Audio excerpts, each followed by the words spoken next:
So I got a lot of paint cans, and they aren't very well organized. I kind of just keep them all in this cabinet here, and it's very hard to tell exactly what I got, what I don't got, so I get doubles of stuff, and it's a mess. It's kind of like the tape situation in my last video. For a while I was using these clips I 3D printed, and they worked well except for when it got warm.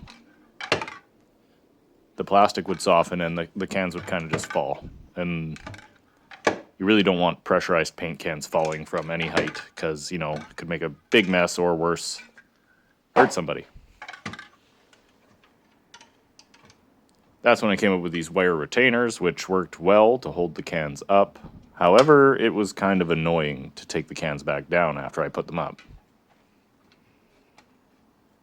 I'd almost always drop the clip, and then I'd have to go looking for it, and that's just annoying.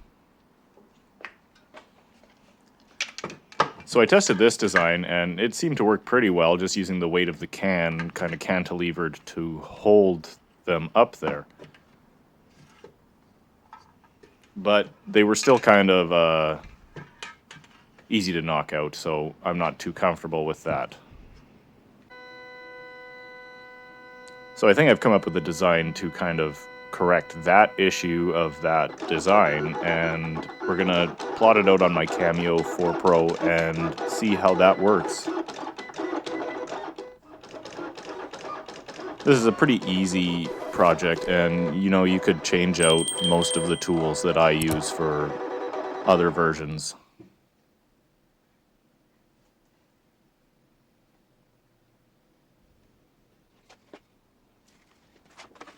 I always use Super 77 to attach my plans to the plywood. It sticks fairly well, and then the plans usually just peel off.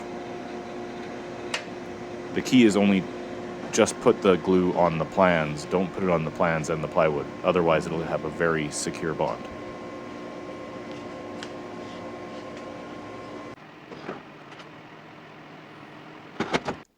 I had a very old 24-inch Delta scroll saw that would have been perfect for this job, other than the fact that, you know, I sold it and then I needed one for this, so I bought this Delta 16-inch variable speed, and it is just lovely.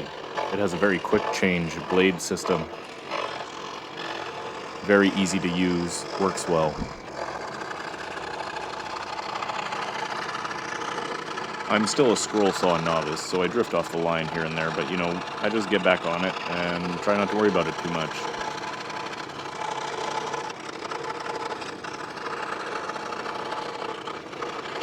It took a little trial and error to find the right blade for this plywood too.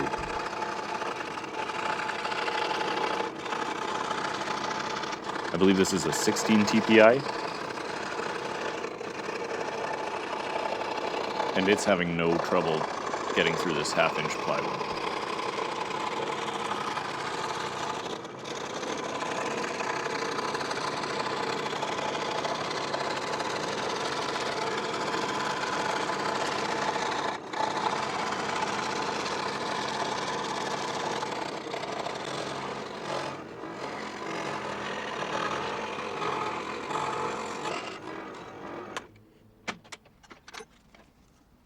That is fantastic. Using my little dedicated dado table saw to cut a slot. I find these slots, when you join two pieces of plywood, they help the plywood end grain from blowing apart when you drive the screw into it.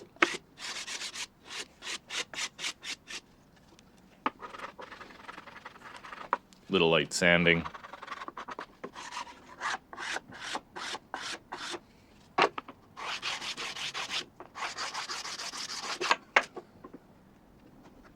And they fit together, which is awesome. I just got to screw it all together now, so I'll mark it. This is actually an old dart on an old doorknob. It's hard to tell, but it works pretty good for punching the holes. Then drill for pilot hole.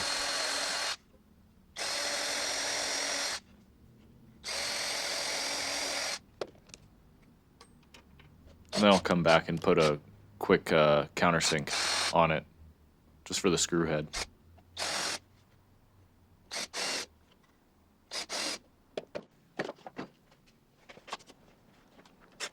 So these are just drywall screws. This is all just a trial. I'm not trying too hard on this one.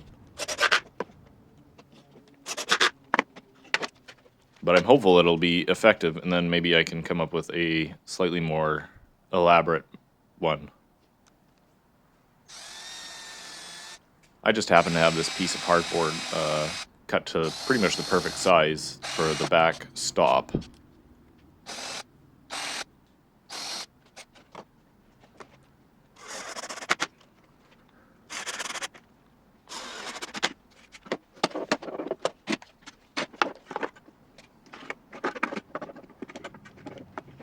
And that seems to work pretty well. Now let's test it out. I just gotta screw it up to this shelf here. And load it up. I like it, but I think version 2.0 will have a few minor adjustments. And if you can think of any, just let me know in the comments below. Thanks.